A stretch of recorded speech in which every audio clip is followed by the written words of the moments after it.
Here's what I got going on. The previous owner never had any knockdown linkage connected for the transmission when I bought this car.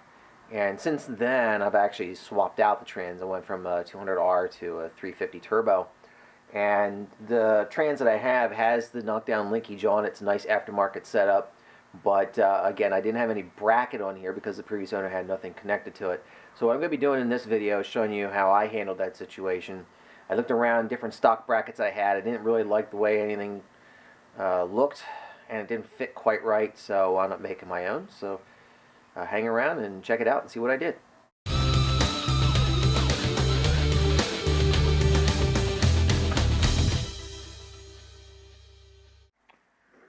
I need to make myself some sort of holder for the knockdown linkage for the transmission. So what I've decided I'm going to do, since I don't have any brackets that actually fits this, I'm going to use the mount for the, if you had a separate coil, as well as this front bolt. And what I wound up doing is just using some cardboard and made myself a nice little template here. So this is basically what I'm going to end up putting in. And then I have another piece here that's also going to go in to this space, and that's what's going to be part of the holder. And then try to make it look a little bit more racy. I just put a couple dots on there. I may end up putting a couple relief holes in there just to thin it, make it look a little bit more racy. So show you on the piece of metal that I chose. So here's the other part. This is leftover metal from my heavy-duty industrial shelving. And as you can see, I just took my template, and rather than cutting this out of a flat piece of metal and having to make that bend, I'm going to use this bend that's already here. And I just lay that on, trace that out. And then this is the other piece being flat. This one here I will have to bend. But so there it is. So maximizing my metal. I'm just going to get my plasma cutter going, trim all this out, clean it up, pop in the mount holes, make the bend on this one, and then weld it together and put it in the car. So again, with my template, I needed to set these holes, and what I wound up doing was just using a piece of metal tube. And basically, I'll just show you again here how to do it. Once you have your mark, just literally give it a couple twists, and that's how you can make a nice hole. So it makes it easy. Then I can just take this and transfer this template onto the piece of metal, and we'll start drilling it.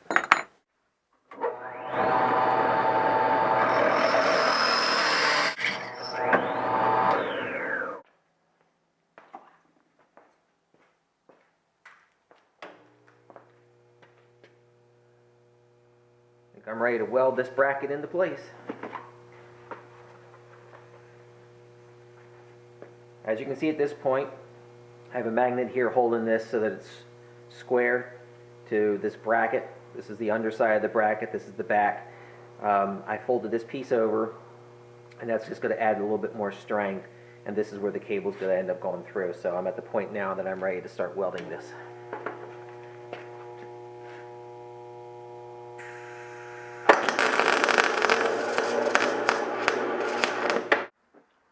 After some paint, time to install the finished product.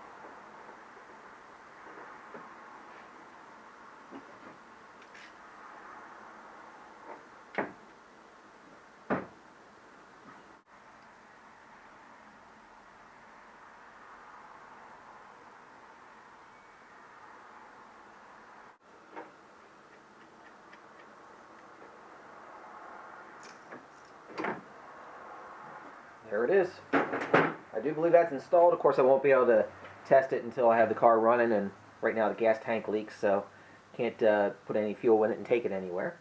But there it is. So here's everything done and connected. I'm pretty happy with the way this came out. It looks to me more factory.